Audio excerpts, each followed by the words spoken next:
And a very good evening to you. I'm Sophia Cambridge with this November 26th edition of the CBC Evening News. In our top story tonight, with the island's 51st independence anniversary just a few days away, Barbadians are being encouraged to strive for excellence in citizenship. The message has come from the Reverend Dr. Winston Clark in his sermon at the annual Ecumenical Independence Service at the Lloyd Erskine Sandiford Centre. He explains this involves elders setting positive examples for the youth and teaching them values and morals. As we celebrate this, the first year after our 50th anniversary of independence, our responsibility as citizens demands, therefore, that we look towards the future with hope, that we compose ourselves and combine our collective energies in an effort to make this beautiful island of ours a better place, and that we seek to create a better society for our children and our children's children by teaching them how they should live and treat each other. And despite the upsurge in youth violence, Reverend Clark is still confident that the island's future is bright. All is not lost. Our universities and seminaries are still full of young people who are training for the future. Our institutions which train for the discovery, development, and practice of psychomotor skills are still without enough space. It is the young people with goals and aspirations who dare to dream, who dare to fulfill their true potential, who will carry on the excellence which has been passed on to them and provide hope for our future. Well, Barbadians are being encouraged to unite in an effort to combat the worrying level of violence among young people. This from the host of CBC's Walter Point 2 program, Walter Maloney. He describes recent reported incidents of violence involving school students as frightening. Mr. Maloney wants a greater effort to protect the nation's children and its teachers. We need somehow to come together as a country and look at our parent teachers associations, look at our trade unions that represent teachers, and try to see what it is that we can do to bring some resolve into a lot of the issues that it seems to be plaguing our young people, because most of it is characterized not only in the school, but certainly you're seeing it on the streets. Well, the Royal Barbados Police Force is short by some 200 officers, and Attorney General Adriel Brathwaite says this is having a significant impact on the operations of the force.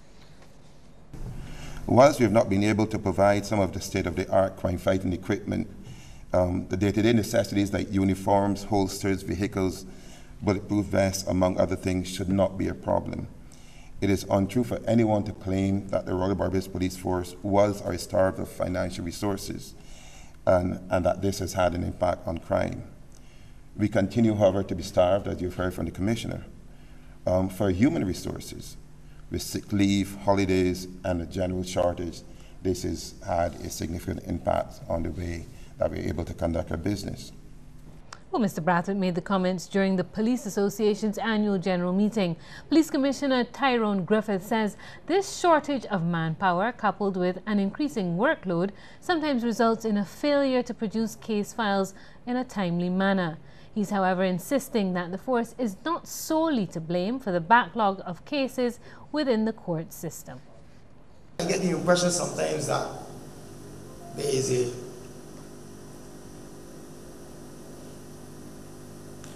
movement to make the force a scapegoat for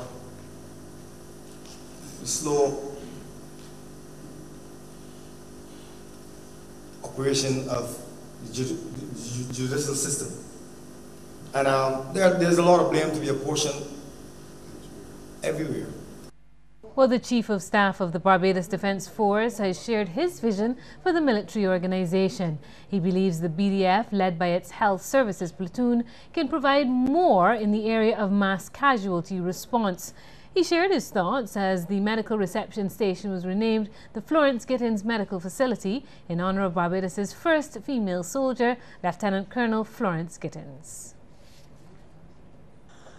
If we needed reminding, the ravages wrought upon our Caribbean neighbours by Hurricanes Irma and Maria this year and the potential for seismic events as can come at any moment remind us that mass casualty response is a prime concern. And we must be ready, we must be capable to deploy a mobile, quick response field hospital as all modern military forces do. Coming up after the break, Dominicans living in Barbados get an update from their Prime Minister.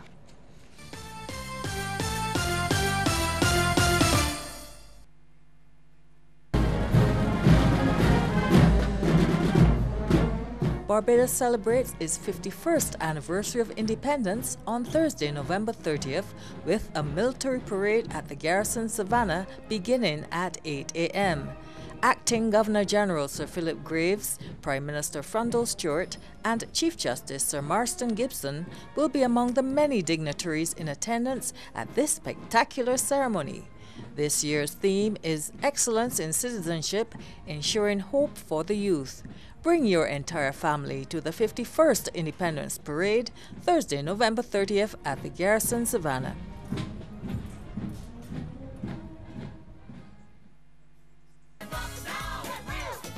Yo, people, what's going on? Marvin here. Listen, we just had some crazy hurricane season going on. We had the Irma, we had the Maria. So you know that all of your brothers and sisters in Barbuda, all of your brothers and sisters in Dominica, St. Martin, all Tortola, USVI, BVI, been very much affected. And if you are not in those countries that was like below the little dip, you have to support, because if it could have been us, and it could always be us. So I am Marvin, I'm a Live Up champion, and I want to urge you, support your own, provide, be there for them, but love, protect, and respect.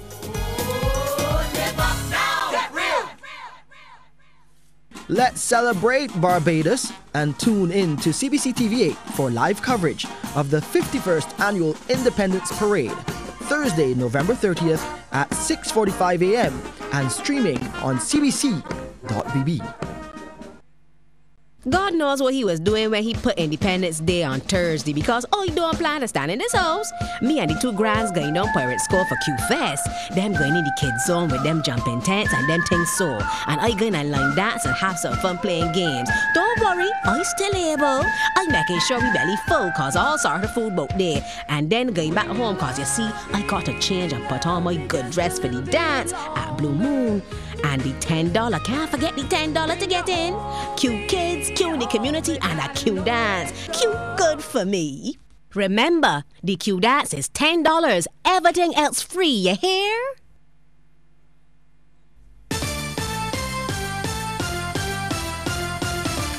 Well, 3 government ministers have been praised for demonstrating the DLP's commitment to education. They're Michael Carrington, the MP for St. Michael West, Minister of Finance Chris Sinclair, the MP for St. Michael North West, and James Paul, the MP for St. Michael West Central. The DLP's General Secretary, George Pilgrim, publicly praised the trio for organising the St. Michael Battle of the West school quiz. It was won by the Rock Christian School. Mr. Pilgrim said the competition contributes to the students' development. In his address to those gathered for the event, Minister Sinclair noted that participants go on to do well in the Common Entrance examination. This is not to say, of course, that students who don't participate in the competition don't do well, but we know all of the students who participate in this competition do exceedingly well when they have their turn to do the 11 plus our common entrance examination, as we call it. And that is really what this is targeted towards, in part, as it is targeted towards helping to build the knowledge of students, particularly about things Barbadian, and also about our society and our country as a whole. In other news, scores of Dominicans who reside here in Barbados got a first-hand update on the recovery efforts in their homeland following the passage of Hurricane Maria. This comes as the country's Prime Minister Roosevelt Scarrett and Education Minister Peter St-Jean attended a special meeting of the Dominica Association of Barbados today at the Black Rock Cultural Centre. The meeting was also attended by several students who are studying here. It was just over 7 weeks ago that Hurricane Maria slammed Dominica. Now, Prime Minister Scarrett says his island is being rebuilt as a climate-resilient country. A key feature of the rebuilding plan is allowing Dominicans to continue to access education. A new climate-resilient Dominica. is going to require a skilled and educated workforce to carry us forward in an ever-improving, globally competitive world. Dominica has to take its place among the modern, progressive, and socially advanced countries of the world, and we shall do this through education. While he says his government will continue to support the students, he reminds them to buckle down and capitalize on the opportunity. Let it be known and be clear this morning that the government which I have the honor to lead will do all in its power to keep every single Dominican studying at home and abroad enrolled in current programs, whether it be at primary or secondary school, college, or university. We do not want any student dropping out because he or she's parents cannot pay the fees. The government shall stand with them. The Prime Minister further challenged Dominicans living in Barbados to become ambassadors for the island and help facilitate development. He also thanked the government of Barbados and the private sector for their swift responses in the aftermath of the superstorm. Classes have already resumed at 35 schools, and another 10 primary schools are set to reopen this week. Rianne Phillips, CBC News. Thanks so much, Rianne. And sports news is up next with Anne-Marie Burke.